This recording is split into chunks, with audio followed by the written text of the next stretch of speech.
बच्चों को दुआएं, बड़ों को सलाम। फ़िज़ा है मेरा नाम। आप देख रहे हैं मॉर्निंग विद फ़िज़ा 24 न्यूज़ पर। नाज़रीन, आज भी हमारे प्रोग्राम में बहुत कुछ है। हमने बहुत सारी ऐसी जो है टॉपिक्स को प्लान किया है ख़ास आपके लिए, ताकि आपकी रहनुमाई हो सके और हम आपके लिए कोई ना कोई ऐसे ही शो प्लान करते हैं जिसमें मुझे लगता है कि किसी तरीके से हम अपने माशरे को जो है वो गाइड कर सकें। तो आज जिस टॉपिक पे सबसे पहले हम बात करेंगे, मैं बताऊं कि वो हम करेंगे हैरेसमेंट के ऊपर। आज भी औरत को हैरास किया जाता है। आज की औरत को, जहाँ पर वो बात करती है, बोल्ड है, बाहर काम कर रही है, मर्द के शाना बिशाना कंधे मिलाकर काम कर रही है, अपने बच्चे पाल रही है, अपना घर देख रही है, अपने मियाँ के साथ अपने घर में सपोर्ट कर रही है, उसके बावजूद, जबकि आज की औरत डॉक्टर भी है, पायलट भी है, इंजीनियर भी है, डिज़ाइनर भी है, एक एक्टर भी है, मॉडल भी है, सिंगर भी है, उसके बावजूद, इन सारे ओहदों के बावजूद ये औरत आज भी एक मर्द के हाथों हैरास होती है। क्यों? ये हमारे माशरे का नज़रियाती कोई मसला है, या ये हमारा जो माशरा है औरत को समझता है इस तरीके से? आज भी हमारी औरत अपनी जो है इज़्ज़त के लिए लड़ रही होती है, चाहे रोड हो, चाहे किसी के साथ हो, कहीं कोई दुकान वाला हो, कोई टीचर हो। बहुत से आपने वाक़ये सुने ऐसे कि औरत को किस किस तरीके से हरास किया जा रहा होता है। यूनिवर्सिटीज़ में, कॉलेजेस में लड़कियां बेचारी वो ऐसे ऐसे टीचर्स के हाथों हरास हो रही होती हैं और चुप करके वो बता भी नहीं सकती। उनकी ऐसी ऐसी वीडियोस बना ली जाती हैं, उनको जो है वो ब्लैकमेल किया जा रहा होता है। ऐसे बहुत से लड़के हैं जिनसे लड़कियां मोहब्बत कर बैठती हैं, तो फिर उसके बाद उनको हरासमेंट का शिकार होना पड़ता है और वो बोल नहीं पाती हैं, वो बता नहीं पाती हैं। बहुत सी लड़कियां बाज़ार में सौदा लेने के लिए जाती हैं, किसी दुकान में जाती हैं और दुकान में अगर अपने पैसे ऐसे पकड़ा रही हैं तो दुकान वाला जो है उनका हाथ पकड़ लेता है। बदतमीज़ी। अकेली लड़की अगर गली मोहल्ले से चलते हुए आ रही है किसी बस स्टॉप के रिक्शे की सवारी से, तो उसके बाद कोई ऐसे अकेली लड़की को जाते हुए देखता है तो फ़ौरन आवाज़ करता है, आज बड़ी चिकनी लग रही हो, आज तो बड़ी हॉट लग रही हो। ये what is hot, what is sexy, ये क्या लफ्ज़ है? ये किस तरीके के लफ्ज़ों से आप औरत को इस तरह पुकारे होते हैं, इस तरह से आवाज़ दे रहे हो? और तो और मीडिया में, सोशल मीडिया में कोई बहुत अच्छा आपको कपल दिख जाए या कोई ऐसी आपको लड़की दिख जाए तो आप फ़ौरन, आपके तो किसी के मियाँ का भी लिहाज नहीं करते, आप फ़ौरन नीचे कमेंट लिख लेते हैं, यू लुकिंग गुड लुकिंग, मर्द को, और नीचे साथ ही बराबर में लिखेंगे भाभी यू लुकिंग वेरी हॉट। किधर गई आपकी शर्म, आपकी गैरत? शर्म नहीं आती आप लोग को इस तरह के लफ्ज़ लिखते हुए औरत के लिए? ये हॉट, सेक्सी है, ये किस तरीके की तारीफ़ हो रही है? तो औरत को हर तरीके से हरास किया जा रहा है। खुदा का वास्ता है, आज मेरे शो पे जिस तरीके से हम बात करेंगे, जो समझाएंगे आपको और जिस तरीके के मामलात आपको दिखाने की कोशिश करेंगे, मैं आपसे रिक्वेस्ट करती हूँ जितने मेरे भाई हजरात हैं वो भी थोड़ा संभल जाएं, थोड़ा सुधर जाएं, थोड़ा सा एहतियात करें। आपके भी घर में बच्चियाँ हैं, बहनें हैं जिनको आप स्कूल कॉलेजेस छोड़ कर आते हैं। क्या आपकी बहनों के साथ या आपके बच्चों के साथ कोई अगर ऐसा हादसा हो गया तो क्या खुश रहेंगे? फिर आराम रहेगी? तो किसी और की बच्चियों के साथ भी ना करें। आज इसी पे बात करने के लिए जिनको हमने यहाँ पे मदद किया है वो हैं Tahira Habib, former vice chairman human rights commission of Pakistan, और बहुत बोल्ड हैं, बहुत सच बोलती हैं, बड़ा दबंग बोलती हैं और बहुत सारे काम किए उन्होंने विमेंस राइट्स के लिए। तो आज हमारे साथ हैं, तो सबसे पहले आपको वेलकम कहूँगी। जी, thank you very much for having me on your show. तो ताहिरा जी, मुझे ये बताइए कि आज की औरत भी हरास हो रही है, ये हरासमेंट होती क्या है? पहले देखने वालों को ज़रा अपनी ज़बान में समझाइए। फिर पहले तो मैं ये कहूँगी कि अगर हम ये कहें कि हमारा माशरा जिसमें कि औरत अब इतने सारे फ्रंट्स पे काम कर रही है फिर भी हरास हो रही है, तो मैं ये ज़रूर आपको बताना चाहूँगी कि ये एक बैनुल अक़वामी मसला है। मैं इत्तेफाक से जब हिलरी क्लिंटन और ओबामा का इलेक्शन हो रहा था तो मैं अमेरिका में थी और मुझे थोड़ी मीडिया को देखने की इत्तेफाक हुआ, तो वहाँ पे जो कंसेंसस था लोगों का वो ये था कि अभी अमेरिकी मुआशरा एक औरत सरबराह के लिए नहीं है। हो सकता है कि वो एक ब्लैक प्रेसिडेंट को तो एक्सेप्ट कर लें, लेकिन एक औरत को एक्सेप्ट नहीं करेंगे। तो ये एक बहुत बड़ी रियलिटी है जिसे हमें जहन में रखना चाहिए कि हमारा सारा जो एक लैंडस्केप है ना इंटरनेशनल, उसमें औरत के काम करने और औरत की लीडरशिप और औरत से इंस्ट्रक्शन लेने की अभी तक रिवाज नहीं हुआ, एक्सेप्टेंस नहीं आई। तो अब जब हम पाकिस्तानी मुआशरे की बात करते हैं तो यहाँ तो सिनफी मुसावात के नाम की कोई चीज़ है ही नहीं। इसमें तो एक औरत जो काम कर रही होती है, मोस्ट ऑफ द केसेस मर्द उससे ज़्यादा पेड होता है, औरत को कम पैसे मिल रहा होता है। तो अभी तक वो जो एक इक्विटी का तस्वर है कि बराबरी का तस्वर है, वो हमारे यहाँ नहीं आया। और अब लेकिन खुश आइंद बात जो पॉजिटिव साइड है वो ये है कि बहुत सारी लड़कियों ने अब काम करना शुरू किया है, तो लोगों को आहिस्ता आहिस्ता शायद उसकी आदत होनी शुरू हो गई है। लेकिन हरासमेंट एट वर्क प्लेस का जो इशू है उस पर बात करने से पहले मैं बात करूंगी कि हरासमेंट एट पब्लिक प्लेस भी होती है ना, जो आप बात कर रही हैं, किसी ने आवाज़ा कसा, किसी ने ऐसी बात की आपको टू मेक यू अनकंफर्टेबल, तो उसके लिए भी पाकिस्तान में एक लॉ मौजूद है जिसके तहत आपकी अगर किसी पब्लिक प्लेस पे भी हरासमेंट हो रही है तो आप उसको रिपोर्ट कर सकते हैं। दूसरी तरफ आप हरासमेंट एट वर्क प्लेस का जो लॉ है वो तो बड़ा कॉम्प्रिहेंसिव लॉ है। 2010 में उस लॉ ने बना था और अब उसमें तरमीम कुछ हुई है उसको बेहतर बनाने के लिए। तो उसमें ये किया गया है कि कहा गया है कि बाइंडिंग है हर इदारे के लिए, खा वो सरकारी है खा वो गैर सरकारी है। जैसे आपका ये इदारा है तो इसमें हर इदारे में एंटी हरासमेंट कमेटी होना लाजमी है। ये एक कानूनी रिक्वायरमेंट है। जहाँ कहीं नहीं है, ये है बिल्कुल है, और जहाँ कहीं नहीं है तो वहाँ के एम्प्लॉइज़ जो हैं वो इसको रिपोर्ट कर सकते हैं और वो जो मैनेजमेंट है उसको कहाँ रिपोर्ट कर सकते हैं, कौन सी जगह है, किस जगह पे, और कुछ आप थोड़ा सा एग्जांपल भी हमें दे दें कि कहीं कोई हरासमेंट हुई है और वहाँ पर उधर जो है वो कंप्लेन सेंटर में कोई कंप्लेन की गई है ख़ास तौर पर हरासमेंट के लिए। जी, हरासमेंट पे जो अच्छे इदारे हैं वो उन्होंने कमेटीज़ बनाई हुई हैं। तो वो पहला स्टेप ये होता है कि अगर आपने वहाँ पे रिपोर्ट किया और वहाँ ज़ीरो टॉलरेंस है हरासमेंट की, तो उस वक़्त आपको वहीं अपने इदारे में ही जस्टिस मिल जाती है और आपकी सीक्रेसी जो है ना उसको टॉप इम्पोर्टेंस दी जाती है।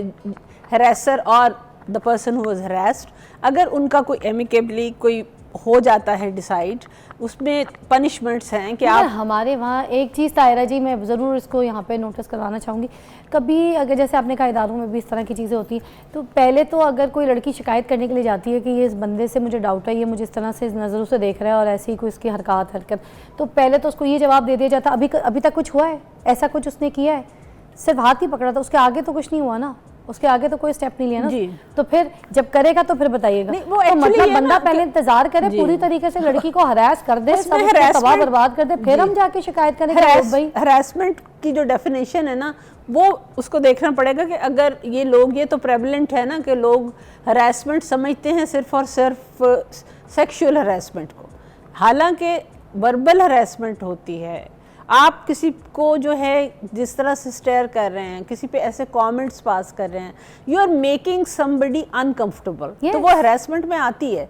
और उसकी 3 तरह की पनिशमेंट्स हैं जो उसमें दी गई हैं कि उस बंदे को अपनी उसकी जो मुलाजमत है उससे मुअत्तल किया जा सकता है लिमिटेड टाइम के लिए, ज़्यादा टाइम के लिए, और यह है कि वो उसको फ़ाइन भी हो सकता है। और अगर प्रूव हो जाता है हरासमेंट तो ऐसे लोगों को फाइन के साथ मगर थोड़े से छितर भी होने चाहिए। एक ब्रेक दरकार है, ब्रेक के बाद हम यहाँ पे जो बात कर रहे हैं वो है हरासमेंट के ऊपर। आपको कॉल्स करना है तो हम आपकी कॉल्स भी शामिल कर सकते हैं। Take a break.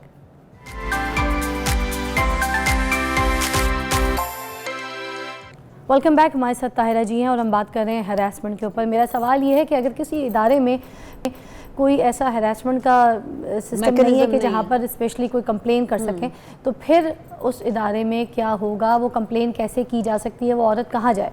जी बिल्कुल, वो औरत जो है उसके पास ये राइट है कि वो हर सूबे में एक ख़ातून मोहतसिब जो हैं उनका ऑफिस मौजूद है, ख़ातून मोहतसिब की तैनाती हो चुकी है, वहाँ पे वो रब्ता कर सकते हैं। लेकिन इससे पहले मैं कहूँगी कि अगर एक इदारे में कमेटी मौजूद है और उसने जो फ़ैसला किया है उससे आपकी तसल्ली नहीं है, आप समझते हैं आपको फेयर डील नहीं मिली, तो फिर भी आप मोहतसिब को जो है इतला कर सकते हैं, वहाँ एप्लीकेशन दे सकते हैं। तो वो प्रोसेस बड़ा कंप्लीट है। सूबे में एक है ताहिरा जी। जी वो अभी तो देखें यही बहुत बड़ी मैं समझती हूँ step in the right direction है कि हर सूबे में और एक फेडरल लेवल पे हैं और उनका जो मैंडेट है हम लोग वैसे मैंडेट बड़ा स्ट्रांग है कि वो उनके पास मैजिस्ट्रियल पावर्स हैं और वो उसको सुन सकते हैं केस को और उसका फैसला जो है वो दे सकते हैं। मेरा जो यहाँ आपके प्रोग्राम के तवसत से जो एक अच्छा काम पंजाब में पंजाब पुलिस ने किया है ये विमेन सेफ्टी ऐप के हवाले से, उसमें भी आप इसकी कंप्लेंट कर सकते हैं।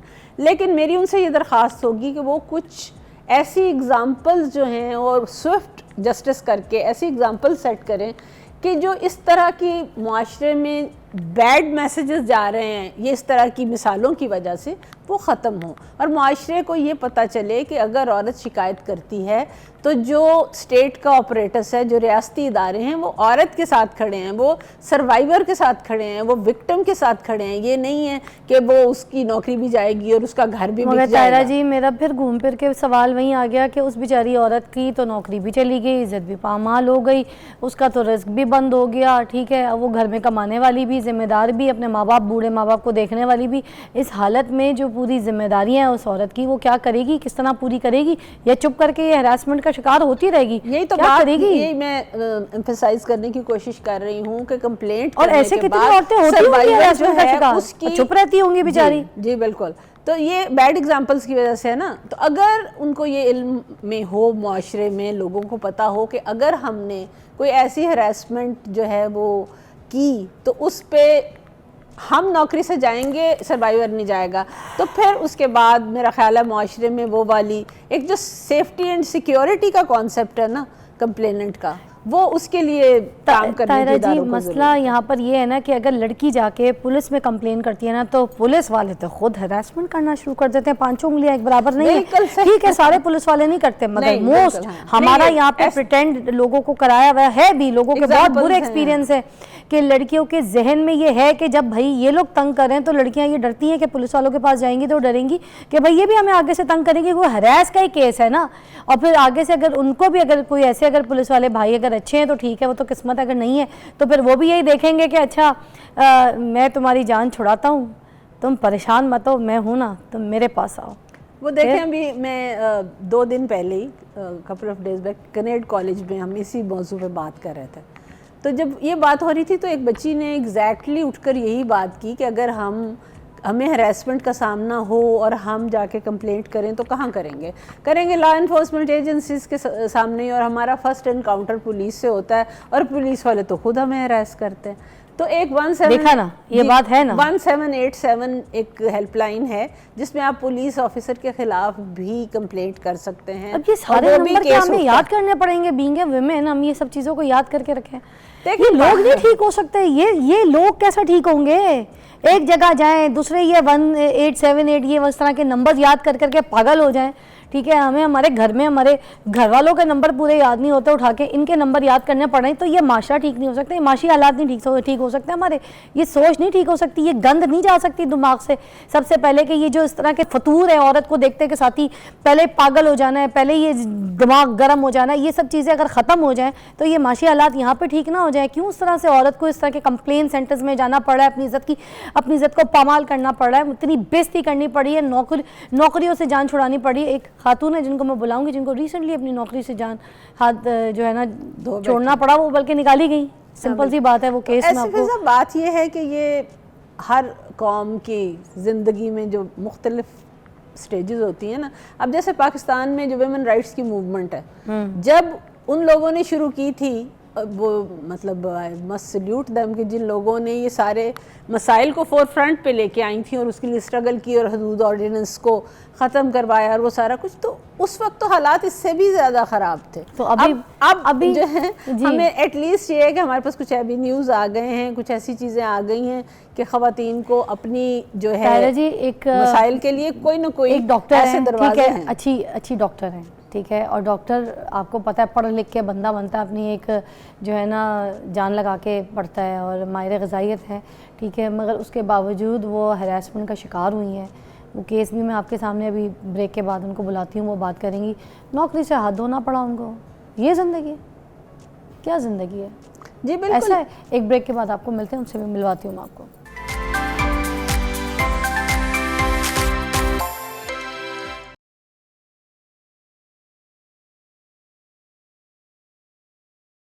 Welcome back. और हम बात कर रहे हैं यहाँ पे हरासमेंट के ऊपर। मेरे साथ रबिया जी तो मौजूद हैं, एक और बड़ी अच्छी सी गेस्ट जो कि रबिया ख़ान, जिनके बारे में मैं आपको स्पेशली बताऊंगी, माहिर ग़िज़ाइयत हैं। और इस तरह से जैसे बच्चों की जो हाइट रह जाती है, बच्चों के जो कुछ ऐसे वाइटामिन्स हैं या उनकी ऐसी डाइट हैं जो उनको बचपन में नहीं मिलती, तो उसके बाद अभी जो हमारा रेशो है, जितने भी जो जवान बच्चे हैं उनमें वो हाइट नहीं है जैसे जो बहुत पहले सही तरीके से पाई जाती थी। जस्ट बिकॉज कहा जाए तो 2 इंच या 4 इंच जो है हाइट वो नीचे रह गई है, उससे ऊपर बच्चों की हाइट जवान होने के बाद नहीं जा रही है। वाई? बिकॉज क्योंकि उनको सही डाइट नहीं दी जा रही। इसको हम कहते हैं मेल न्यूट्रिशन, इसको कहते हैं मेल न्यूट्रिशन। तो इसके ऊपर बात करने के लिए हमारे पास रबिया ख़ान है। मगर उससे पहले मैं चाहूँगी कि जैसे जिस पे हम बात कर रहे थे अभी हरासमेंट के ऊपर, तो उसमें हम इनको भी शामिल करें, क्योंकि जिस तरह से बहुत से लोग हरासमेंट का शिकार होते हैं और एग्ज़ाम्पल्स हैं, उनमें एक ये भी है। मैं अपना नाम भी लूँगी। जब मैं स्कूल जाती थी अपने भाई के साथ, 2-2 बसें बदल के जाते थे हम, लटक के जाते थे बस पे। तो मोस्टली क्या होता था कि जब लड़कियों साइड पे पहले भाई मुझे चढ़ाता था, उसके बाद फिर लड़कों साइड पे चढ़ता था एज रिस्पेक्ट। मगर आगे बस चलती जाती थी और वो जो लड़की वाला सेक्शन है उसमें सारे लड़के ही चढ़ जाते थे, तो वो फिर मिक्सचर सा हो जाता था। मगर औरतें कभी भी मर्द साइड पे नहीं चढ़ती हुई देखी होंगी आपने। मैं क्योंकि कराची में रहती थी, मैं वहाँ का निज़ाम बता रही हूँ।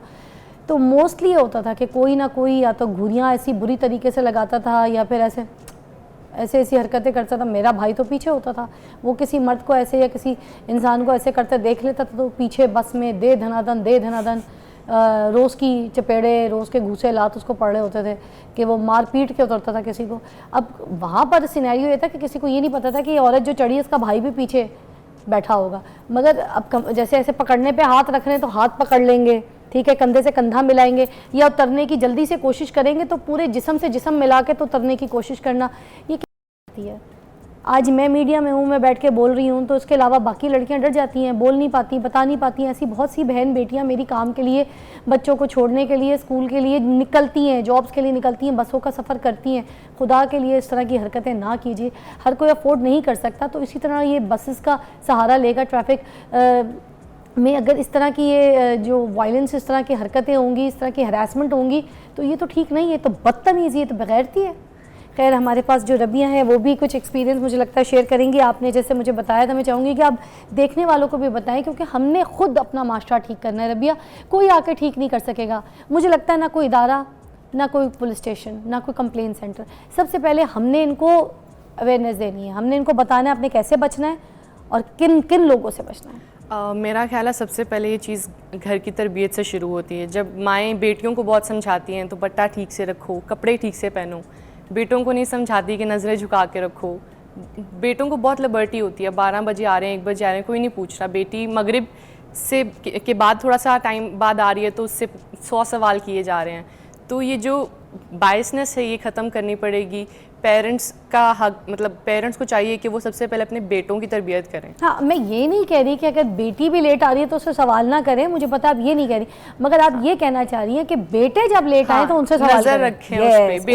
बेटियों पे जो सवाल होते हैं वही सवाल बेटों के लिए भी होने चाहिए। और फिर उसके बाद एक जब आप हमारा जो एजुकेशन सिस्टम है वहाँ पर ऐसी तालीम नहीं दी जाती है कि आपको फ़र्क बताया जाए क्या ठीक है क्या गलत है, वही मिस्टर चिप्स के रट्टे लगी जा रहे हैं। इसका मतलब हमें स्कूल में नहीं ये तरबियत दी जा रही, हमारी स्कूलिंग ठीक नहीं है, हमारी स्कूल की तरबियत ठीक नहीं। तायरा जी, हमारा करिकुलम जो है वो एक स्टीरियोटाइप्स को, कि लड़का जो है वो तो उसके एक मखसूस काम है ना, उसने घर का काम नहीं करना है, तो वो ये जो स्टीरियोटाइपिंग है ना हमारे करिकुलम में, वही बच्चों के जहनों में रह जाती है और वो उसी पे बिल्ड करते हैं। और जब माशरे में भी देखते हैं तो वही कुछ हो रहा होता है। तो घर, फिर उसके बाद स्कूल, फिर आपके टीचर्स। अच्छा, एक और चीज़ तायरा जी, हमारा जो माशरा है ना, हम भी तो बहुत मिलजुल के ख़राब कर रहे हैं ना अपने यूथ को, लोगों को। अब देखें, हमारे ड्रामे, हमारी फिल्में, हमारे पाकिस्तान में क्या दिखाया जाता है कि अगर कोई लड़का किसी लड़की को छेड़ रहा है तो वो कॉलेज स्कूल में बहुत कूल है, oh my God is very smart, इसने लड़की को छेड़ लिया और वही एंड में हीरो बन जाता है, वही आशिक बन जाता है, वो लड़की को उड़ा ले जाता है और उसके ऊपर जो है ना वो पूरा ड्रामा पिक्चराइज हो जाता है। हम तो यही माइंडसेट लड़के को दे रहे हैं ना, हमारा ड्रामा, हमारा फिल्म तो है ही टकेगी हमारे पास ड्रामा ही है, तो ड्रामा हमारा यही सिखा रहा है कि भाई लड़की को जो फंसाओ, छेड़ो, घेरो। सारे जो आपके प्रोग्राम हैं उसमें एक जो टिपिकल रोल है ना जो माशरे में कहीं नज़र, उसको तब्दीली लाने की बजाय उसे परपेचुएट किया जा रहा है। तो यह ना हमारे टीचर्स जो हैं वो सेंसिटाइज्ड हैं, जेंडर सेंसिटाइज्ड हैं, ना हमारी पुलिस जो कि फ़र्स्ट इनकाउंटर होता है हमारा उनसे, वो जेंडर सेंसिटाइज्ड है। तो जेंडर सेंसिटाइजेशन जो है घर से शुरू होगी, स्कूल में होगी, आपकी वर्क प्लेस पे होगी, तो फिर कुछ इम्प्रूवमेंट आएगी। आपके साथ जो हादसा हुआ था मैं चाहूँगी वो भी आप शेयर करें देखने वालों को। मैं यूनिवर्सिटी जाती थी तो मैंने अबाया पहना हुआ था जिसे बुर्का कहते हैं जी। क्योंकि मुझे लगता था कि शायद कपड़ों में प्रॉब्लम है कोई, मैं शलवार कमीज़ और सर पे सिर्फ दुपट्टा रखती हूँ तो प्रॉब्लम है इसमें, अबाया करूँगी तो कोई नहीं छेड़ेगा। पहला दिन था मेरा अबाया का, मैंने हिजाब किया हुआ था, थोड़ा लूज़ था, अल्लाह का शुक्र है। कैंची बस स्टॉप है, वहाँ पर 2 लड़के बाइक पे आए हैं, मेरा दुपट्टा खींच के ले गए हैं। मेरी गर्दन पर 4 दिन तक वो निशान था, अल्लाह का शुक्र है, रगड़ का निशान था, अल्लाह का शुक्र है वो कुछ कटी नहीं, कुछ ऐसा नहीं हुआ, वरना हादसा ज़्यादा हो सकता था। दुपट्टा ऐसे हवा में उड़ रहा था और मैं बस शौक थी कि हुआ क्या मेरे साथ, और मैं इतनी ट्रॉमेटाइज थी, मैं 3 दिन तक यूनिवर्सिटी नहीं गई। उसके बाद फिर ये था कि भैया लेके आना, छोड़ के आना। भैया ने फिर जब मेरा ट्रॉमा थोड़ा ठीक हुआ तो फिर मैंने दोबारा थोड़ा कॉन्फिडेंस लाई खुद में, और उसके बाद कोई ऐसी हरकत करने भी लगता था, अगर कोई पास से गुजर रहा है तो हाथ पकड़ लो, शोर करो, ऊंची बोलो। मुझे मामा ने ये सिखाया कि आपने शोर करना है फ़ौरन से, क्योंकि ऐसे लोग बहुत बुज़दिल होते हैं जो आपके साथ बदतमीज़ी करने के लिए आते हैं। इंतहाई बुज़दिल लोग होते हैं जिनके घरों में माएँ बेटियाँ शायद नहीं होती हैं। और फ़िज़ा, मुझे लगता है कि एक लड़की के लिए इससे ज़्यादा दुख वाली कोई बात नहीं कि वो एक इस्लामिक मुल्क में है और उसको वहाँ पे उसके राइट्स प्रोटेक्टेड नहीं है, वो बिल्कुल वहाँ पे एक चादर ओढ़ी हुई है और उसकी इज्जत को आप इस तरह से कर रहे हैं। में थी, फिर भी बाया में थी, और मुझे वो लोग बड़े अजीब, भी लड़की को नहीं छेड़ मतलब छोड़ते ये लोग। बहुत कन्फ्यूजन है ना अभी तक हमारे माशरे में कि ये हमने जो इस्लामी शायर हैं उनके मुताबिक ज़िंदगी गुजारनी है, मॉडर्न कॉन्सेप्ट्स हैं उनको अपनाना है। हालांकि देखा जाए तो हरासमेंट दोनों में मना है, देखा जाए तो हरासमेंट की ना मॉडर्न लाइफ स्टाइल जो है उसमें कोई गुंजाइश है ना इस्लाम तारा जी। वैसे जैसे इस्लाम में जितनी ज़्यादा लिबर्टी और तहफ़्फ़ुज़ औरत को दिया गया किसी मज़हब में तो नहीं दिया गया, और जबकि इस्लाम हमारा ये तरबियत देता है कि अगर औरत को आपने एक निगाह ऐसे उठा के देख लिया तो दोबारा दूसरी निगाह उठा के उसको देखने का कोई हुक्म नहीं है, बिल्कुल सख्ती से मना है कि आप उसको देख नहीं सकते। तो यहाँ पे ये क्या निज़ाम है? हमारी बच्ची सारा इस्लाम जो है ना, इस्लाम की सारी तरबियत और लड़कियों के लिए है। लड़कों को बिल्कुल इस्लाम के हवाले से या एथिक्स के हवाले से कोई उनकी ट्रेनिंग की नहीं जाती, और मैं ये समझती हूँ कि ये एक जो घर से ट्रेनिंग का आगाज़ होना चाहिए। आजकल ख़ास तौर पे सारा एम्फेसिस एजुकेशन और ग्रेड्स पे है, education which can bring good job, तो वो उस पे है। तरबियत का एलिमेंट तो बिल्कुल पहले तालीम व तरबियत इकट्ठा लफ्ज़ था, अब सिर्फ तालीम रह गया। असल में ये गुड टच बैड टच बता दिया है बच्चों को, मगर ये नहीं बताया कि बैड टच करना ही नहीं है, चाहे गुड है चाहे बैड है, नो टच, डोंट टच, ये नहीं सिखाया। एक ब्रेक के बाद दोबारा आपको मिलते हैं। तारा जी, आपको बहुत बहुत शुक्रिया, आपने बहुत रहनुमाई की और बहुत समझाया। आई होप कि हमारी ये जो आवाम है इनकी खोपड़ियों में कुछ आया और कुछ समझने की कोशिश की हो, तो फिर हर इंसान की इज़्ज़त जो है ना पामाल ना करें। बहुत शुक्रिया, एक ब्रेक के बाद मिलते हैं।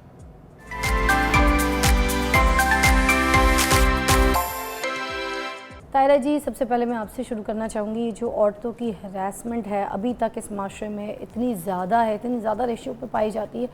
हर घर में हर औरत अगर बाहर काम करने निकली है, सौदा लेने निकली है, घर से अकेले निकली है, वॉक पे निकली है, पार्कों में अगर रनिंग के लिए निकली है, किसी भी तरीके से, इनफैक्ट जिम भी महसूस नहीं है। बहुत से ऐसे जिम्स हैं जहाँ पर एक्सरसाइज के लिए अगर औरतें जा रही हैं वहाँ पे हरासमेंट का शिकार हो रही है। कॉलेज, स्कूल, यूनिवर्सिटीज़ जहाँ पर लड़कियाँ जा रही हैं पढ़ने के लिए, अपने टीचर्स के हाथों हरासमेंट का शिकार हो रही हैं।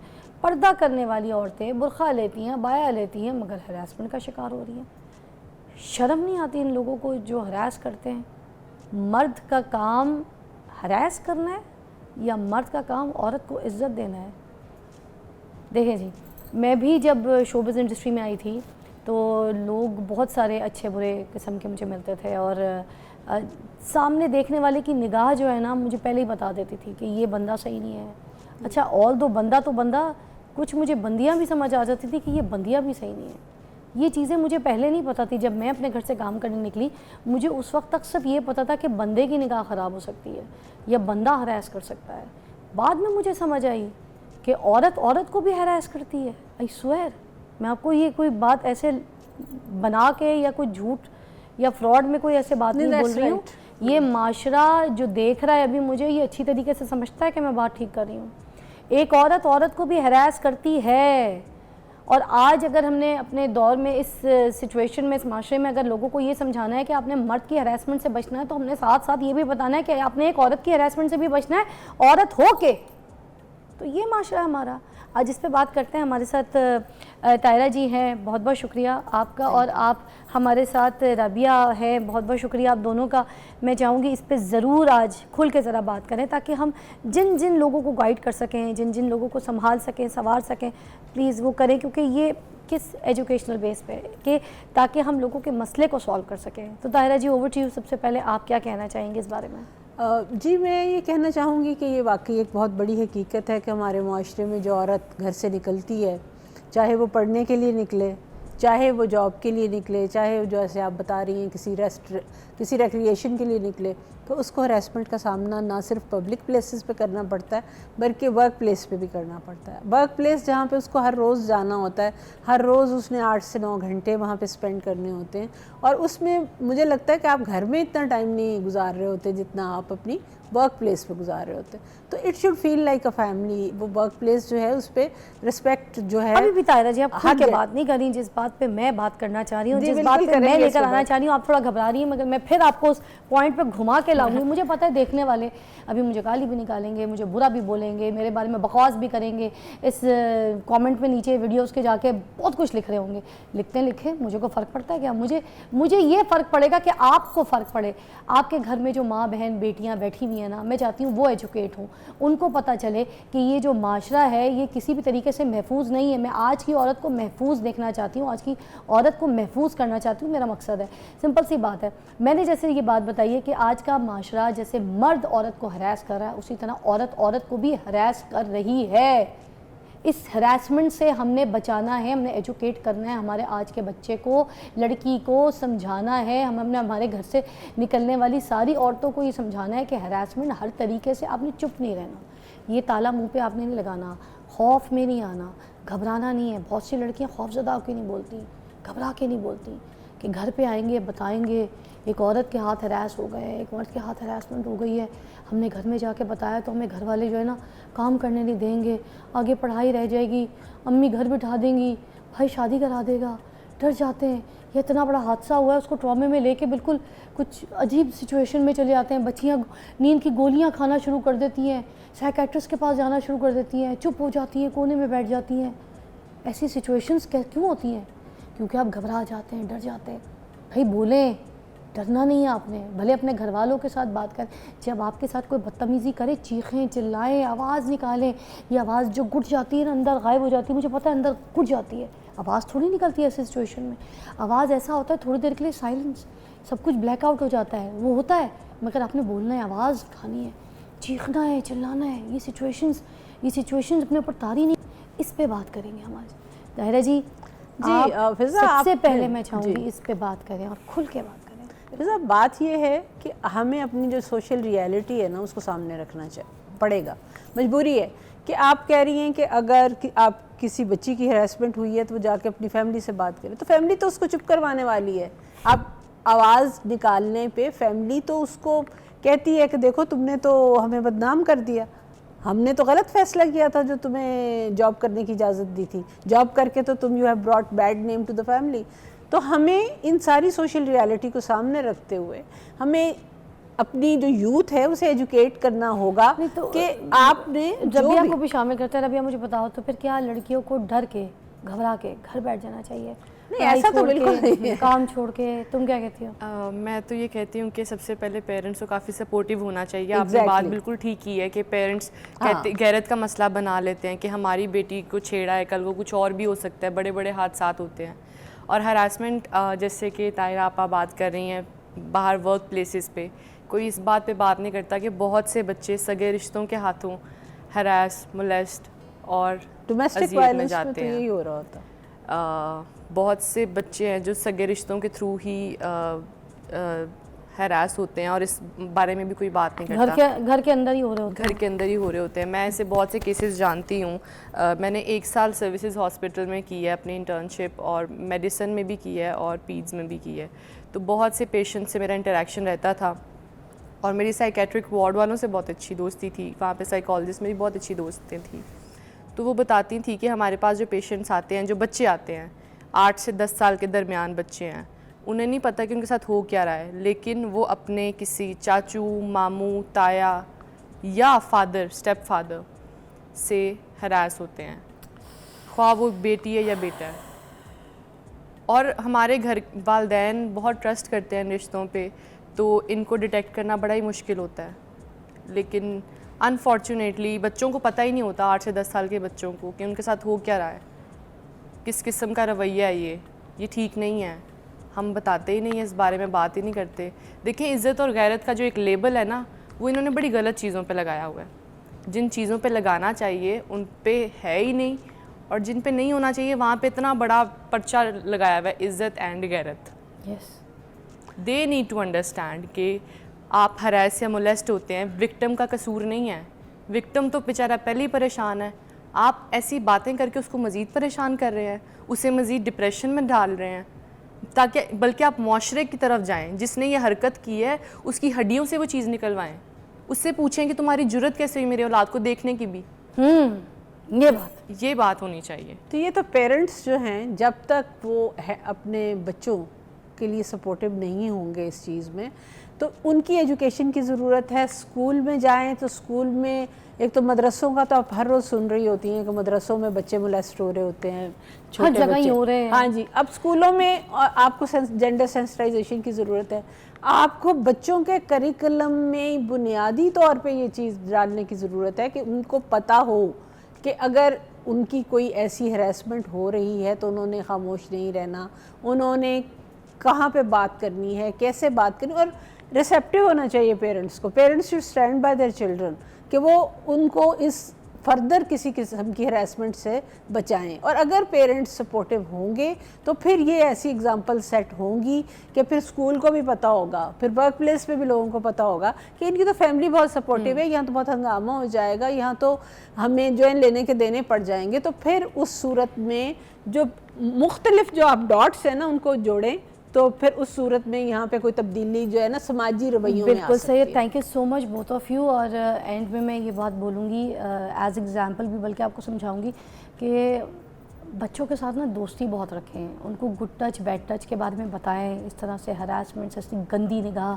इन सारी चीज़ों के बारे में टीच करें। अच्छा, सिर्फ लड़की को नहीं, लड़के को भी टीच करना है आपने दोनों पहलू, दोनों तरीके से दोनों अपने बच्चों को बताना है, मेल फीमेल, ठीक है। मगर मैं एक एग्जांपल ये देना चाह रही थी कि थोड़े दिन पहले अभी फ़राल को एक चोट लगी, तो फ़राल ने ना मुझसे छुपा लिया, उसका हाथ से मेरी शू पे स्ट्रेटनर से जल गया, उसने छुपा लिया। मुझे 2 दिन बाद पता चला वो घड़ी उधर पहनती रहती थी। वो जब पहन के सो रही थी तो मैं परेशान हुई, मैंने उसकी घड़ी रात को सोते हुए उतारी तो मैंने देखा उसके हाथ में जले हुए का निशान, और वो काफ़ी ज़ख़म था।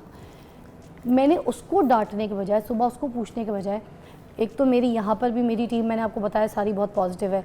मेरे डायरेक्टर ने फ़ौरन जब मैंने उसको बताया तो उसने मुझे समझाया कि आपने फ़राल को डांटना नहीं है, क्योंकि आप शायद गुस्सा कर जाती हैं जब उसको चोट लगती है, या फ़िक्र में आ जाती हैं और एकदम से पैनिक हो जाती हैं, जिसकी वजह से वो डर के आपको बताती नहीं है कि मुझे चोट लगी है। इसका मतलब कि जब हम बच्चे को किसी चीज़ से डरा देंगे अपने आप से, या कोई ऐसी बात से, या फिर उसके साथ ऐसी बाउंडिंग का लेवल हमारा थोड़ा सा इतना स्ट्रॉन्ग नहीं होगा, तो बच्चा हमसे चीज़ें छुपाना शुरू कर देगा।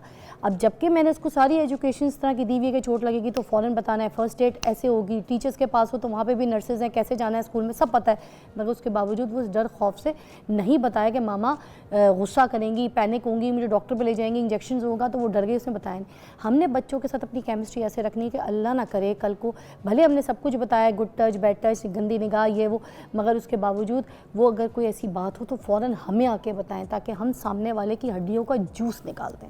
Thank you so much. आपसे मुलाकात करते हैं अगले एपिसोड में।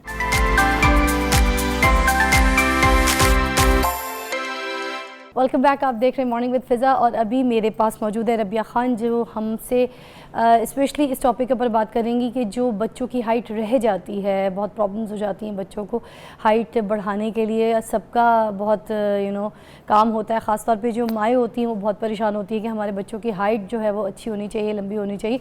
मगर अब कुछ ऐसा रेशो आ गया है जिसमें 4 इंच 3 इंच जो है वो हाइट घट गई है। बच्चे जवान होते हैं तो उस हिसाब से हाइट नहीं पकड़ते जिस हिसाब से उनको पकड़नी चाहिए, तो वो बचपन की जो डाइट है वो जो ख़राब कर देते हैं, हम जो चीज़ें नहीं ग़िज़ाएँ उनको खिलाते हैं, वो सब मसले होते हैं। तो इस वजह से हमने आज इनको बुलाया, माहिर ग़िज़ाइयत हैं।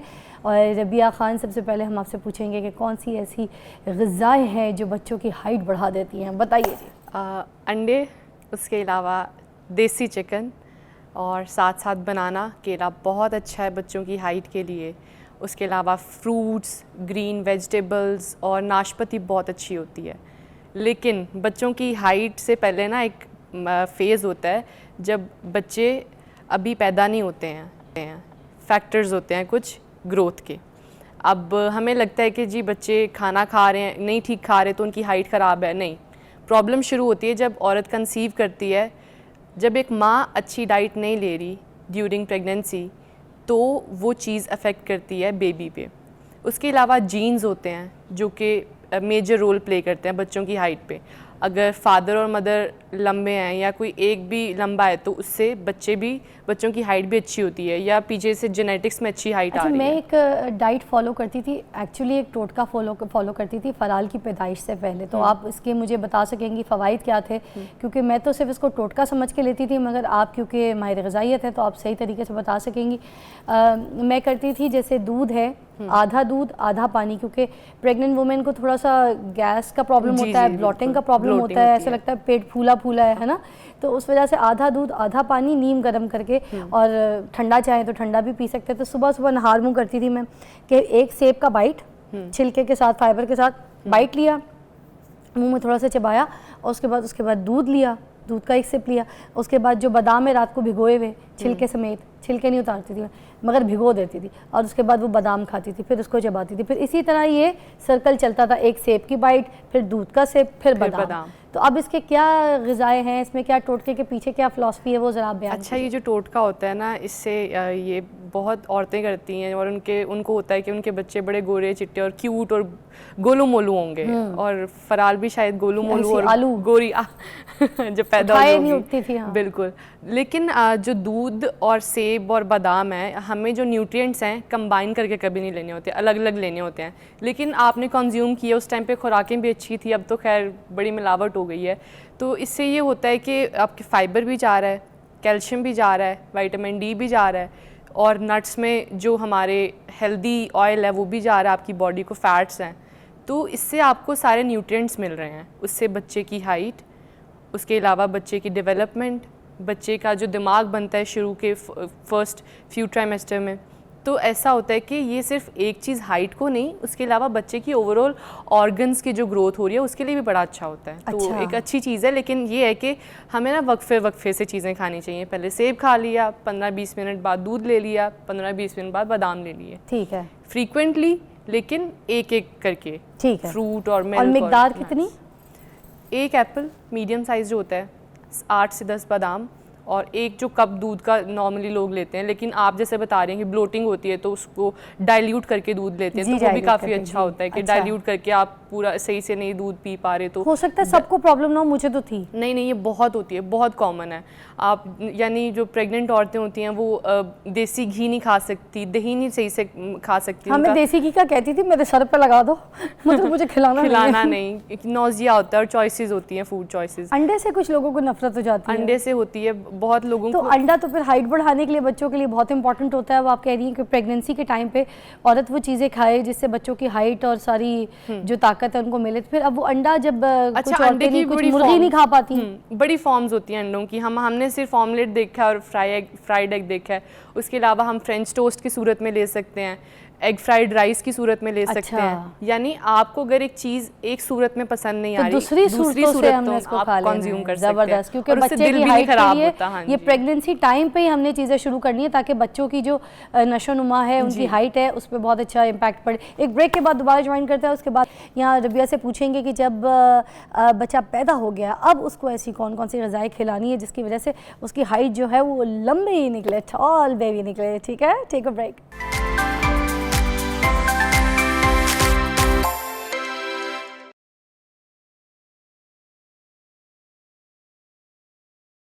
Welcome back. आप देख रहे हैं मॉर्निंग विद फिज़ा। हमारे पास रबिया खान है और हम बच्चों की हाइट के ऊपर बात कर रहे थे। रबिया जी, मुझे बताइए, अब बच्चा जब पैदा हो गया है तो अब कौन कौन सी ऐसी ग़िज़ाएँ हमने खिलानी है, कौन सी ऐसी मेडिकेशंस हमने उनको देनी है जिसकी वजह से उनकी जो हाइट है वो अच्छी ज़्यादा लंबी निकले? बच्चा जब 4 महीनों का होता है ना तो वीनिंग कहते हैं, WEANING, वीनिंग का स्टेज होता है जब आप बच्चों को फूड इंट्रोड्यूस करवाते हैं। जैसे पहले आपने दूध से एकदम से दही पे आ गए, सॉफ्ट फूड पे आप आते हैं, फूड इंट्रोड्यूस करवाते हैं बच्चों को। ठीक है। यहाँ पर कॉन्सेप्ट है, एक स्पेसिफिक ब्रांड है बच्चों का, प्रोसेस्ड फूड होता है नाम नहीं लूँगी इस ब्रांड का, ओके, आप समझ गई होंगी। वो पानी में घोल के पाउडर दे देते हैं जी, इससे बच्चों की नशोनुमा हो रही है। लिखा हुआ भी होता है इनके पैकेट पे। हाँ जी, लेकिन वो एक अच्छा अल्टरनेटिव नहीं है जो कि आप बच्चों को डाइट के थ्रू दे सकते हैं। ठीक है, वो सप्लीमेंट का काम करेगा, थोड़ी बहुत न्यूट्रिएंट्स देगा, लेकिन जो डायरेक्ट ग़िज़ा से आप बच्चों को दे सकते हैं, उनकी हेल्थ पे जो इफेक्ट होता है वो आप किसी प्रोसेस्ड फूड के थ्रू नहीं कर सकते। वैसे तो माँ अगर अपना दूध पिलाए तो बहुत ज़्यादा अच्छा है ना? माँ तो दूध पिला रही हैं वो तो पिलाएंगी, लेकिन जब वीनिंग की स्टेज आती है तो आप उनको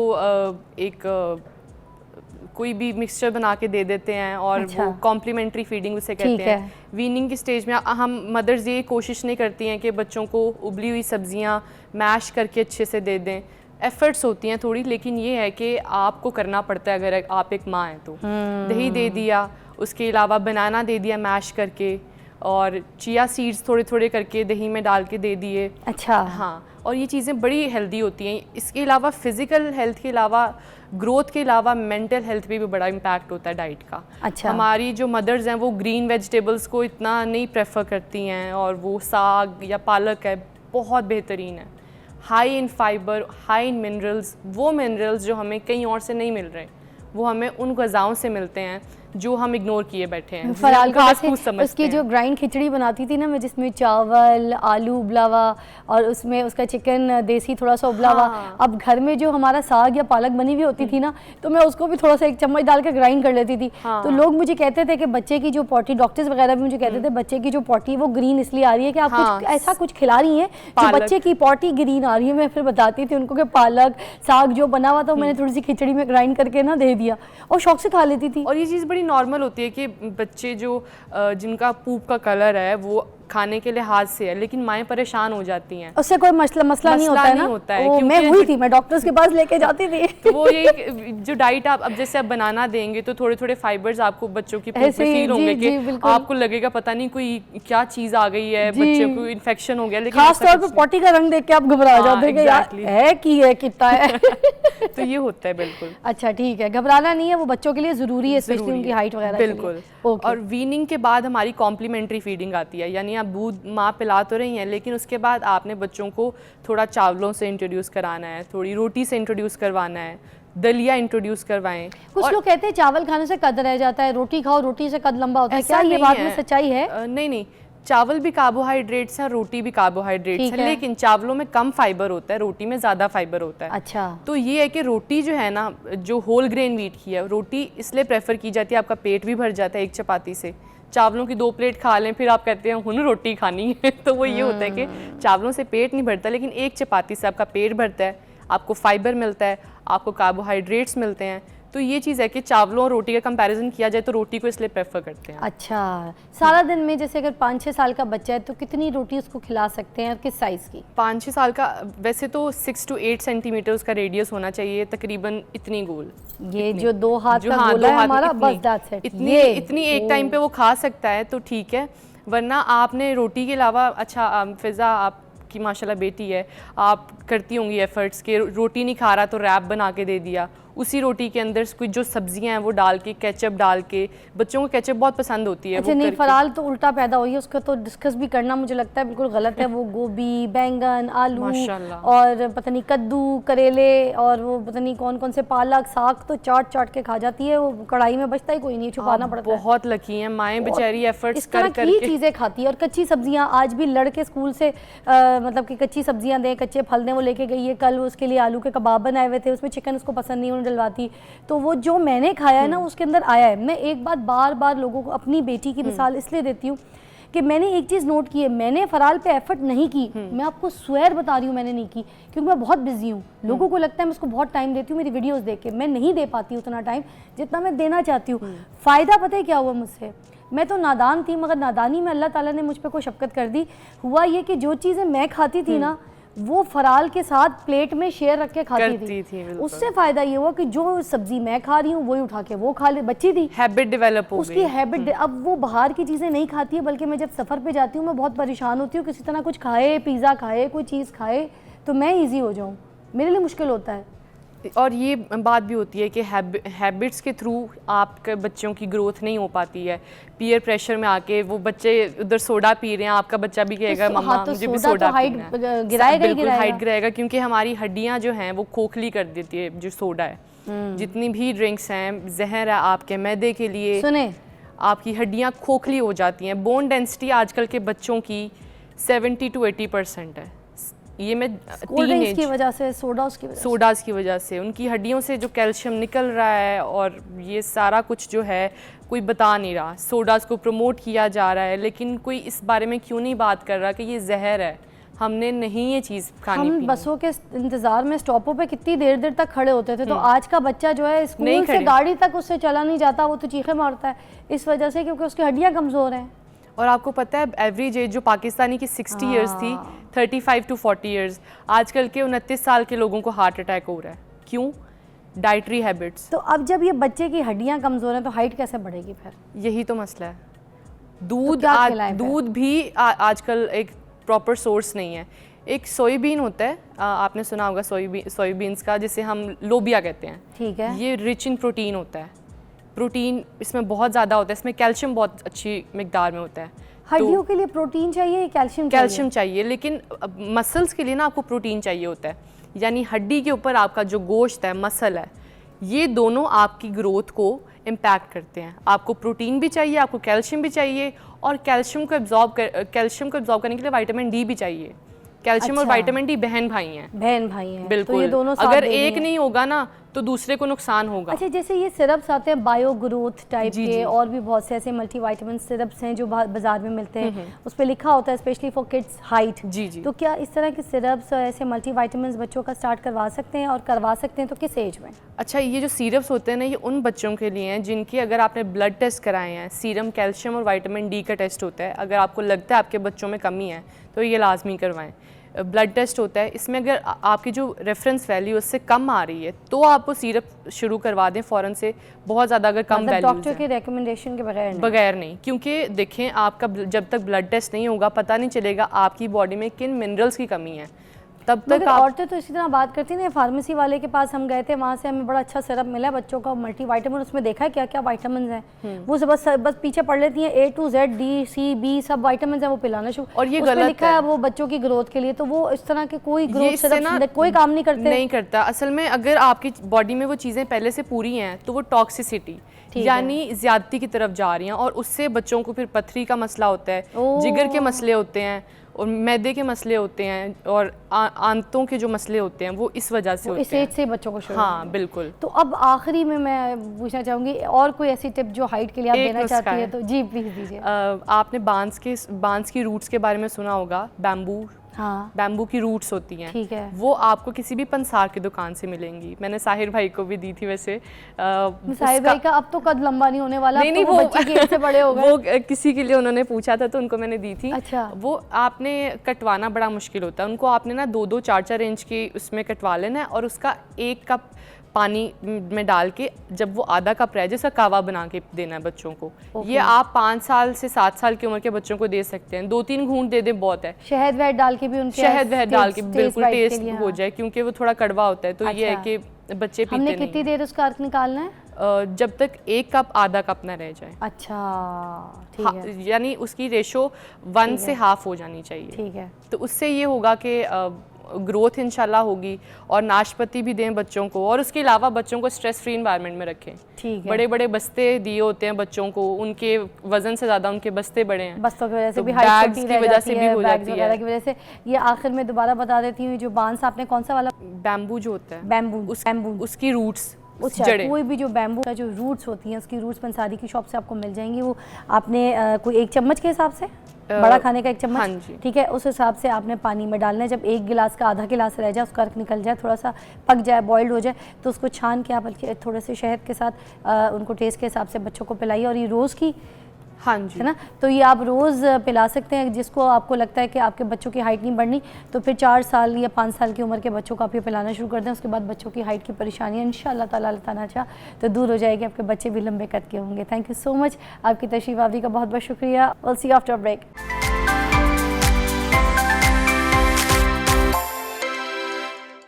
welcome back, you watching morning with Fiza. और आज हम बात करेंगे कान की सफाई के ऊपर। हमें कान की सफाई करनी आती है या नहीं आती, हमें पता ही नहीं है। कान के जितने भी फंक्शंस हैं आज उसके ऊपर बात करेंगे। कान क्यों ख़राब होता है, कान का किस और हमारे जिस्म के अज़ा से ताल्लुक़ है। मोस्टली लोग ENT स्पेशलिस्ट के पास जाते हैं, मतलब नाक कान हलक के डॉक्टर के पास जाते हैं। तो कान का और किन किन चीज़ों के साथ ताल्लुक़ है, इन सारी चीज़ों के ऊपर बात करने के लिए हमने आज दावत दी है। Professor doctor Rashid Zia ENT specialist हैं, हमीद लतीफ़ में होते हैं। आपको बहुत बहुत शुक्रिया तशरीफ़ आवरी का। तो सबसे पहले तो हम यही सवाल करेंगे कि जो कान के जो फंक्शंस हैं, ये देखने वालों को बता दें कि कौन कौन से हैं।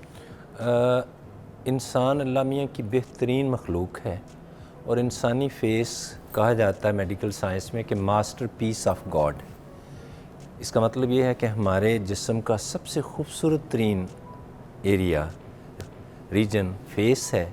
और फेस में देखें नोज़, कान, ख़ास तौर पे फ़ीमेल मेल के लिए ऑर्नामेंट्स के लिए भी यूज़ किया जाता है। परफेक्ट। कॉस्मेटिक्स, कॉस्मीसेस, एस्थेटिक्स, एक ब्यूटी का शाहकार है ये पूरा इंसानी फेस जो है।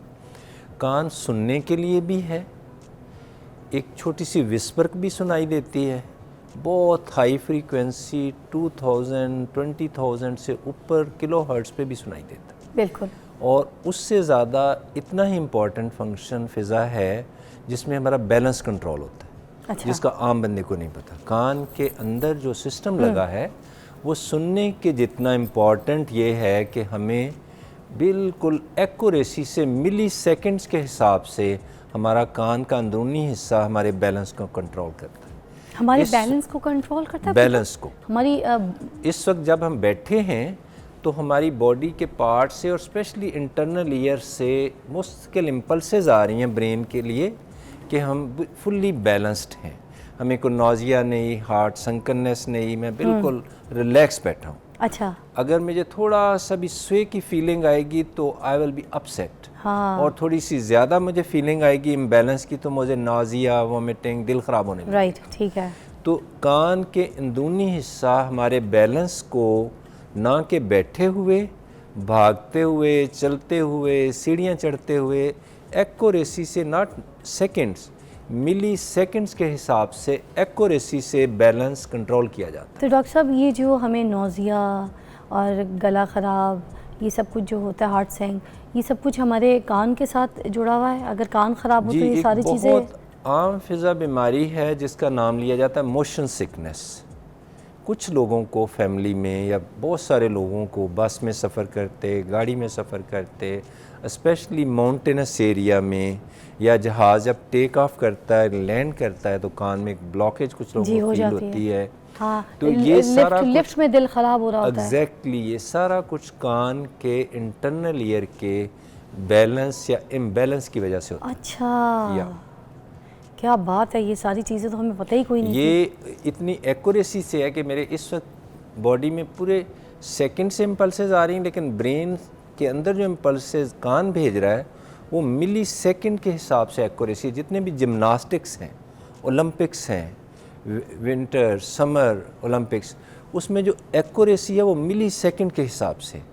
और इंटरनल ईयर में अगर छोटा सा डिसफंक्शन हो तो आप कोई काम ऐसा fine, circus like, gymnastic like, Olympics like, you can't perform, ये मुमकिन नहीं है। फिर इस डिजीज़ को कह देते हैं वर्टिगो। अच्छा। चक्कर का आना, डिजीनेस, किडीनेस, वर्टिगो, ये अच्छा। कान के इंटरनल ईयर की वजह से। ठीक है। अच्छा डॉक्टर साहब, मैं कान की सफाई के ऊपर भी बात करना चाहूँगी सबसे पहले कि जैसे हमारे घर में नानियाँ दादियाँ जो होती हैं वो क्या करती हैं, तेल को लहसुन के साथ गर्म करके तो डाल देती हैं, छोटा बच्चा भी होता है तो कान में डाल देती हैं और उसके बाद उसकी पहले सफाई शुरू कर देती हैं। तो ये बचपन में होता है। बाद में भी आगे अगर कान ख़राब हो या उसके अंदर कोई गंदगी या वैक्स वगैरह जमा हो जाए तो भी यही सब चीज़ें, या फिर कॉटन बड इस्तेमाल करते हैं। कुछ औरतें तो सर की हेयर पिन निकाल के तो वो कान में सफाई कर लेती हैं लोहे की। बिल्कुल, तो ये क्या तरीका है? जो बाइक चलाते हैं भाई वो चाबियाँ इस्तेमाल कर लेते हैं कान में, क्या सही तरीका है? क्या करना चाहिए क्या नहीं, बताइए प्लीज़। ये बहुत कॉमन इशू है जिसकी तरफ आपने रोशनी डाली। ये ज़रूरी ये है 98% लोगों को, वास्ट मेजॉरिटी को कान की सफाई की हरगिज़ ज़रूरत नहीं है। ज़रूरत ही नहीं है? एब्सोल्युटली। किस एज तक? किसी भी बंदे को, किसी भी शख्स को, किसी भी लाइफ के हिस्से में नॉर्मल बंदे को कान की सफाई की ज़रूरत एब्सोल्युटली नहीं है। सो नॉर्मली हमारी एडवाइस ये है कि घर में कॉटन बड प्लीज़ ना रखें। वो कहते हैं जो फारग होता है वो ये खारिश करता है या कान में कुछ खारिश करता है। हाँ। कान में हरगिज़ सफाई की। अच्छा। सिर्फ चंद परसेंट, 2 से 5% पॉपुलेशन ऐसी है, ठीक है, 100 में से 2 लोग या 5 लोग जिनके एक्सेस में वैक्स बनती है। अच्छा। एक आयल सा आता है जो सिर्फ कान के आउटर हिस्से से ही बनता है, अंदर नहीं। अच्छा। ये 37 मिलीमीटर लंबी ट्यूब है, उसके आगे कान का पर्दा लगा हुआ है। ठीक है।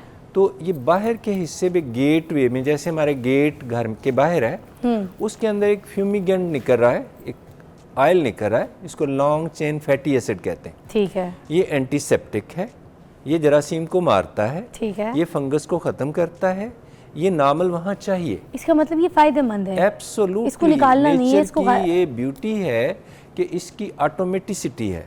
कान एब्सोल्युटली ऑटोमेटिक है, इसकी सफाई की हरगिज़ ज़रूरत नहीं है। ऑटो पे लगा हुआ है कान। सिर्फ देखें, आप जितनी भी दुनिया में मूव करते हैं, किसी भी नई जगह पे जाएं तो आपको 3 टॉवल दिए जाते हैं, hand towel, face towel, body towel. ऐसे ही है। सिर्फ नहाने के बाद टॉवल साइड पे रखें और थोड़ा सा सर को हिला दें, थोड़ा सा कान को हिला दें, सिर्फ ड्राई करने के लिए, ताकि वाटर ड्रॉपलेट्स अंदर गए हैं तो वो क्लीन हो जाए।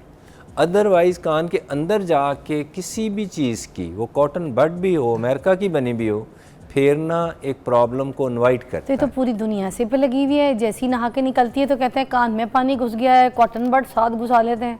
तो अरे हाय हाय, आपने तो कहा ये कान ऑटो पे लगा हुआ है, इसकी सफाई कोई नहीं करनी है। It is just a habit. अच्छा। अगर पेरेंट्स करते हैं तो बच्चा ज़रूर करेगा जी, और बच्चा फिर कई दफ़ा अपने छोटे भाई का भी करेगा। हाँ। और एक बड़ा कॉमन इशू है कि बच्चे जो भी चीज़ पकड़ते हैं ना, हर इंसान में एक आइंस्टाइन छुपा हुआ है, सर्च इंजन। वो उसको सीखना चाहता है, कोई नया काम करना चाहता है। बच्चा जो भी चीज़ पकड़ेगा वो कहीं नाक में, कान पे, या अपने किसी फ्रेंड के या अपने भाई के डालेगा। ये वैसे बड़ा अहम सवाल है, मगर मैं इसी अहम सवाल के साथ एक सवाल आपसे और करूंगी, मगर ब्रेक के बाद। वो ये, कान के अंदर फिर वो पीला पीला मवाद सा, गंदा सा, अजीब किस्म की कुछ चीज़ें चिप चिप वाली, बदबू वाली निकलती हैं, वो सब फिर क्या है? वो फिर किस तरह निकलनी है? वो अगर ऑटो पे लगा हुआ है कान, थोड़ा सा मुझे समझाना है, आपने लोगों को भी समझाना है। Will take a break, will be right back सून।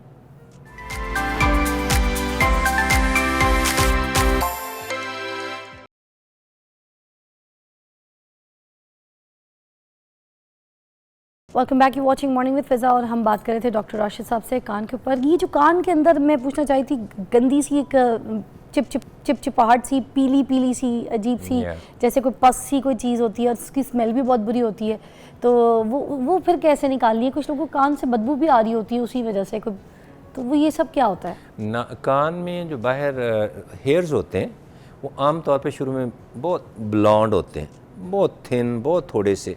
उनकी रूट से एक आयल निकलता है जिसको वैक्स भी कहते हैं और हम लोग उसको मैल कह देते हैं। अच्छा। अब ये लफ्ज़ मेरे ख्याल चेंज कर देना चाहिए। ये वैक्स जो है ये लॉन्ग चेन फैटी एसिड है, ये एंटीसेप्टिक्स हैं, ये फंगस को मारते हैं। कोई भी बंदा, इवन मेरे ख्याल में हस्बैंड भी कान के अंदर जाके नहीं देख रहा किसी को।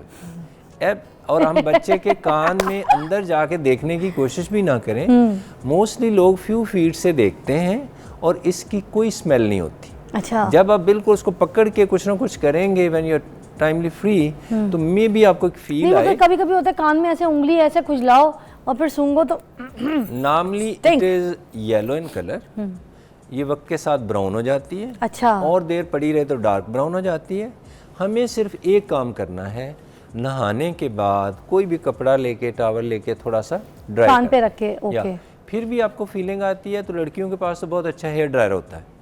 Keeping hair dry 1 or 2 feet अवे, हेयर ड्रायर, या उससे हल्का सा उसको ड्राई कर दें। ओके, 2 फीट दूर रखें। Specially if you are swimmer, specially अगर आपके कान बहुत हेरी हैं, और ख़ास तौर पे अगर आपके ज़हन में एक फोबिया है कि कोई पानी रह गया अंदर। नॉर्मली हम देखें इस वक्त टेम्परेचर 30-40 से ऊपर है। जब 30 तक टेम्परेचर 40 तक होता है तो पानी चंद मिनट में टोटल तो इवेपोरेट डॉक्टर कर साहब जाता है। कान की जो वैक्स है जब हम हेयर ड्रायर का सब भले 2 फीट दूर से करेंगे वो फिर खुश्क नहीं हो जाएगी? नो, नॉर्मली जो ही आप थोड़ा सा हिलाते हैं, हाँ। तो अंदर सिस्टम इतना खूबसूरत लगा हुआ है कि जब आप बातें करते हैं तो एक जॉइंट लगा हुआ है। अच्छा, it acts like a thrower, thresher machine की तरह एक्ट करता है। ठीक है। It throws everything out. आप अगर सिर्फ टॉवल से थोड़ा सा हिला दें तो आप देखेंगे कि कई दफ़ा brown flakes light amber colour के छोटे छोटे खुद ही बाहर गिर नहीं रहे हैं। ऐसी हरकत कभी किसी ने की नहीं, अब मैं कहती हूँ करनी चाहिए हम सबको, क्योंकि डॉक्टर साहब बता रहे हैं और ये तरीका हमें पता है कोई नहीं था।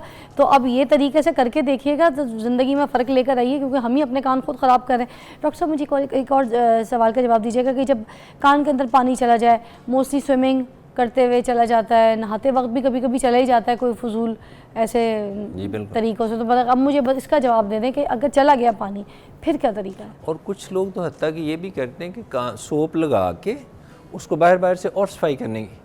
प्लीज़ कान से अल्लाह मियाँ ने इतनी खूबसूरत एंटीसेप्टिक चीज़ें लगाई हुई हैं, आपने उस पर बिल्कुल नहीं जाना।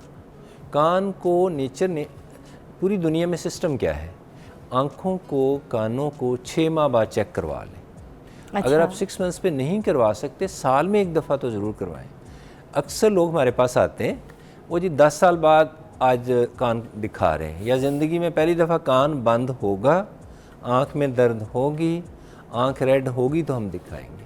अच्छा, समात की कमी क्यों होती है? आवाज़ की कमी, कान में आना सही से नहीं आती, क्यों? कब डॉक्टर के पास जाना चाहिए? एक इंतहाई ज़रूरी क्वेश्चन है जो हर बंदे ने समझना है कि कान की समात में कमी जब बेबी मामा के पास होता है इंट्रा यूट्राइन लाइफ में 9 मंथ्स, मोस्टली प्रॉब्लम उस वक्त भी शुरू हो रहे होते हैं। प्रेगनेंसी के दौरान माँ का वायरल इन्फेक्शन बार बार होना, साइटोमेगालो वायरस, इन्फ्लुएंज़ा वायरस।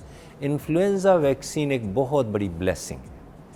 इसका मतलब ये हुआ कि अगर प्रेगनेंसी में माँ की एक्स्ट्रा केयर की जाए, दवाइयाँ ना ली जाएं, वायरल इन्फेक्शन हो तो उसको जल्दी से डिसमेंटल कर दिया जाए, उसको सिंपल तरीके से कंट्रोल किया जाए, बहुत सारे प्रॉब्लम्स खड़े होते हैं जब बच्चा की पैदाइश से पहले या इमीडिएट आफ्टर पैदाइश के बाद बच्चे की फीड इतनी सिंपल हो, मदर फीड हो, और बच्चे को वैक्सीनेशन जो डॉक्टर, बच्चों वाले डॉक्टर बताते हैं, उनकी वैक्सीनेशन अगर प्रॉपर फ़िज़ा हो जाए तो मिस फ़िज़ा समझें कि you have done wonderful job. उस बच्चे की मुदाफ़ियत, उस बच्चे का बचपन इतना खूबसूरत होगा, इतना बेहतर होगा एज मेट से, जिसकी आई साइड A1 है, जो विस्पर भी सुन रहा है, जो स्माइल भी कर रहा है।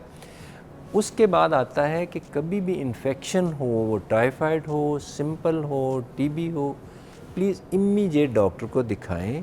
ये सारी बीमारियां जिनका हम नाम ले रहे हैं 200% आज की डेट में काबिल इलाज।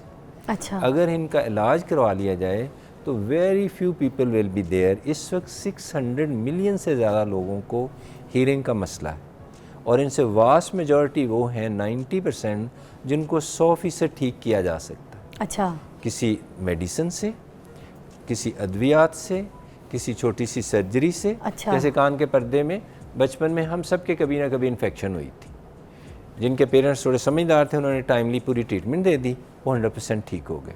अगर टोटल भी पर्दा नहीं है, किसी की वजह से पर्दा फट गया है, सुराख है, कान बहते रहें, तो ये 100% काबिल इलाज है। अच्छा, कुछ लोगों के कान में रोशनी का भी कोई मसला होता है क्या? कान के अंदर कोई रोशनी, कोई लाइट भी होती है? जी जी, ये कान का पर्दा जो है उसका थोड़ा सा पोर्शन नॉर्मली शाइन करता है, उसको कहते हैं cone of light. Cone of light, ठीक है। कोन ऑफ लाइट जितनी अच्छी होगी उतना ही स्मार्ट बेहतर होगी।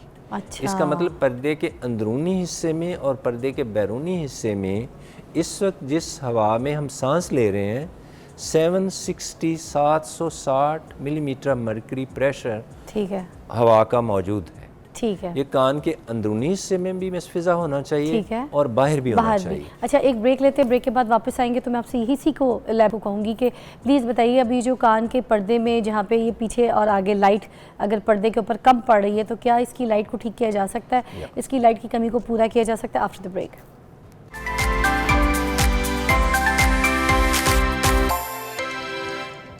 Welcome back. और हम बात कर रहे हैं आज कान के ऊपर। डॉक्टर साहब मुझे ये बताइएगा कि कान की जो लाइट है अब अगर वो कम है और वो पर्दा इतना अच्छा फंक्शन में नहीं है तो क्या उस लाइट को वापस लाया जा सकता है? उसकी ट्रीटमेंट्स हैं? जी बिल्कुल, 100% लाया जा सकता है। अच्छा, बड़ी सिंपल सी टेक्निक्स हैं। नाक हमारा पीछे कानों तक हवा देता है, साइनसेस में हवा देता है, ठीक है, चेस्ट में मेनली 99% हवा जा रही है। अगर किसी वजह से हम इनएक्टिव हों, नोज़ बंद हो, हम ये जो फास्ट फूड है, कोल्ड ड्रिंक्स हैं, आइसी कोल्ड चीज़ें हैं, सावर चीज़ें हैं, बाज़ार की चीज़ें हैं, नोज़ थोड़ी सी भी बंद होगी तो कान अफेक्ट होगा। जी, गला ख़राब होगा तो कान अफेक्ट होगा। खट्टा खाने से यहाँ कान में भी होती है तकलीफ थोड़ी। एग्जैक्टली। अगर हम if we behave like Chinese and Japanese कि हम एक मिट्टी धुएं के तूफ़ान में रह रहे हैं, ये पोल्यूशन है, इसका हमारी नज़र पे, हमारी आई साइट पे, हमारी फीलिंग पे, हमारे एक्शंस पे बहुत बुरा असर होता है। अगर हम हर वक्त नोज़ को पानी से फ्लश करते रहें, वार्म चीज़ें लेते रहें, जो कुछ हम करते हैं वही बच्चे हमको फॉलो करते हैं। They take it as absolutely role models. Right, हम जैसा करेंगे, अगर हम वार्म चीज़ें बहुत ले रहे हैं, पानी बहुत पी रहे हैं, और कम से कम 30 minutes in the morning and 30 minutes at night कोई काम ऐसा करें जिससे आपको सांस चढ़ जाए, लाइक माइकल जैक्सन। घर में कुछ ना कुछ करते रहना चाहिए। ठीक है। बैठे रहना बीमारी है, बीमारी है, बीमारी। अच्छा, कान की सेहत के लिए और ख़ास तौर पे ये जो कान जैसे हम इसका जो एहतियात है, इसकी जो हम सेहत है स्पेशली कि कान हमारा कभी ख़राब ही ना हो, उसके लिए हम कौन से प्रिकॉशंस जो है वो कर सकते हैं? सिंपल चीज़ें तो ये है कि सफाई सुथराई हर चीज़ का इलाज। अगर हम बार बार हैंड वाश करें और वार्म चीज़ें बहुत लें, पानी बहुत पिएं, सिंपल डाइट लें, फल और दूध का इस्तेमाल बेतहाशा होना चाहिए।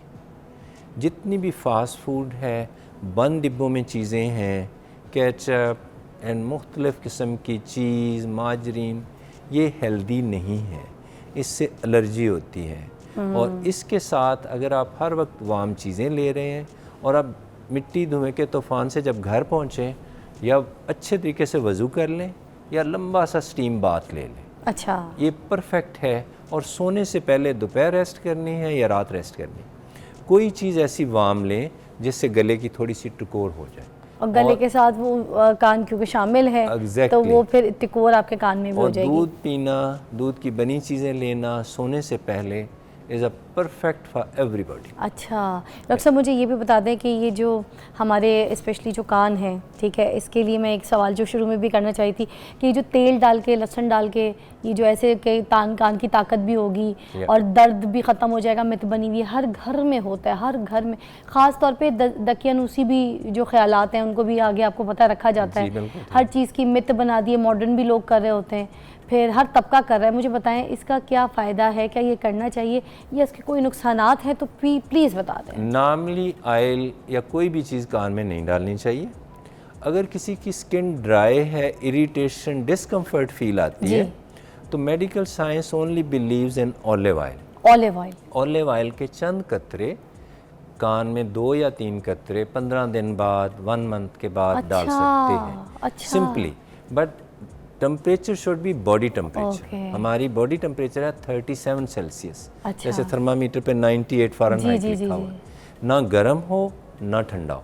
सर्दियों में उसको हल्का सा गर्म कर लें, गर्मियों में हरगिज़ गर्म ना करें। लेकिन साफ सरसों का तेल भी इक्वली गुड है, लेकिन ज़्यादा ना डालें, 2-3 ड्रॉप्स, क्योंकि ऑयल जो है वो मिट्टी धुएं को अट्रैक्ट करता है। अट्रैक्ट करता है, अगर ज़्यादा उस पे जाके डालेंगे तो चिपक- फिर हाँ, बहुत ज़्यादा नहीं। कान बंद होने का चांस हो Yes, जाएगा। alright. अच्छा डॉक्टर साहब मुझे बता दें, एयरपोर्ट्स जो बहुत ज़्यादा लोग इस्तेमाल कर रहे हैं आजकल, हैंड फ्रीज, हेडफोन्स, आपको पता है क्योंकि यूनिवर्सिटीज़ के जो बच्चे होते हैं उनको असाइनमेंट्स मिले होते हैं, वो लैपटॉप के साथ हर वक्त कान में लगा के रखते हैं अपने हैंड फ्रीज या फिर हेडफोन्स लगाते हैं, गाने सुन रहे होते हैं। सोशल मीडिया वाले लोग अगर सोशल मीडिया देख रहे हैं तो एयरपोर्ट्स हर चीज़ का इस्तेमाल हो रहा होता है। इसके क्या क्या नुकसानात हैं और अगर है तो फिर कैसे बचें, थोड़ा सा प्रिकॉशंस बता दें। मिस फिजा, डिजिटल टेक्नोलॉजी यहाँ रहने के लिए आई है। स्मार्टफोन और आगे पता नहीं कितना कुछ स्मार्ट और आना है, और चंद दिनों में हमने स्मार्ट ही रहना, बाकी सब कुछ स्मार्ट आ जाएगा। इसके फ़ायदे भी हैं। ये एजुकेशन है, ये इल्म है और इल्म रोशनी है।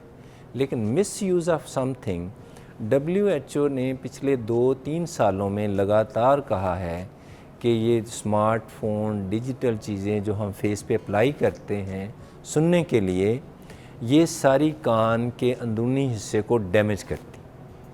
इसलिए एक थोड़ी से टाइम के लिए इसको यूज़ करना, हैंड फ्री यूज़ करना, ओपन यूज़ करना कहीं बेहतर है, बजाय इसके कि सीधा कान पे उसको फ़ोन को अप्लाई किया जाए। इसके नुकसान ज़्यादा हैं। कम टाइम के लिए यूज़ करें, दरमियान में वक्फ़ा ज़्यादा करें। बहुत हाई टोन में सुनना, ज़्यादा टाइम के लिए सुनना हीयरिंग को भी डैमेज करता है, इरिटेबिलिटी को भी। आप देखें कि आज के बच्चों को जब भी हम रात को पूछते हैं कि आप एक्सरसाइज करते हैं, क्या गेम करते हैं, आजकल गेम का मतलब वो गेम है जो बच्चे छोटे छोटे अपनी मामा का फ़ोन लेके गेम कर रहे हैं। तो ये तो मेरे ख्याल में मामा अपने साथ भी ज्यादती कर रही है बच्चों के साथ कि बच्चे को जस्ट बिजी रखने के लिए पहले फीडर दिया जाता था, अब फ़ोन दिया आज के फ़ोन अवेलेबल है। तो इट क्रिएट्स प्रॉब्लम, ऐसे है। It's a disease.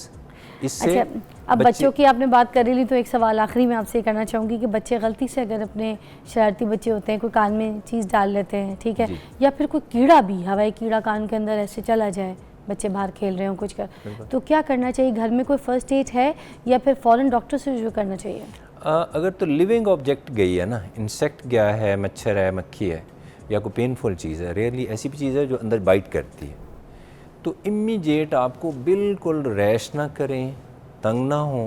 कान में जो भी साफ़ तरीन चीज़ अवेलेबल है ना, सबसे सेफेस्ट है ऑयल।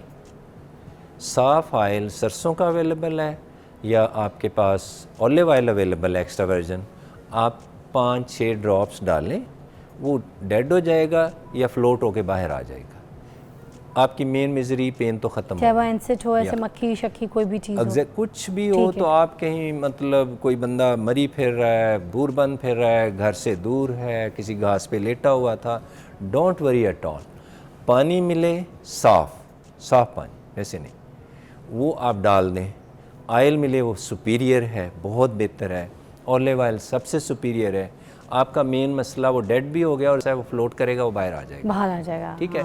अगर कोई ऑब्जेक्ट चली गई है और बिल्कुल बाहर है, आपको नज़र आ रही है, अच्छा पानी डालें तो फिर कितना डालें? आपने ऑयल तो ड्रॉप बताया, 5-6 कतरे डालेंगे तो बिल्कुल कान का सुराख भर जाता है। ओके, लेकिन प्लीज़ बॉडी टेम्परेचर अगर ठंडा डालेंगे तो बंदे को चक्कर और क्या नहीं। अच्छा, टेम्परेचर नॉर्मल करके टेम्परेचर गर्मियों में आपने गर्म नहीं करना, ठीक है, सर्दियों में आपने 37 सेल्सियस बॉडी टेम्परेचर पे लेके आना, ठीक। अच्छा डॉक्टर राशिद साहब, अगर कोई चीज़ चली जाए, कोई ऐसे कोई खेलने का कोई टॉय, कोई बॉल, कोई मोती, कोई भी ऐसी चीज़, फिर ये बहुत कॉमन है नोज़ में, कान में, प्लीज़ ऐसे हो तो उसके कोई इमरजेंसी नहीं है, आराम से किसी भी अच्छे ENT डॉक्टर के पास जाएं।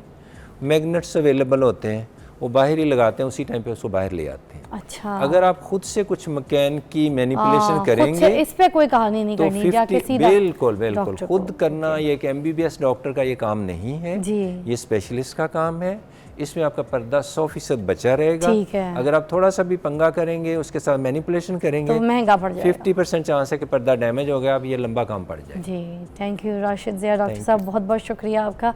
आपने बहुत हमें अच्छे तरीके से डिटेल समझाया और हमने बहुत अच्छी तरीके से समझा। आई होप आपको आज का प्रोग्राम बहुत अच्छा लगा होगा। आपसे अगले प्रोग्राम में मुलाकात करूँगी। देखते रहिए मॉर्निंग विद फिज़ा।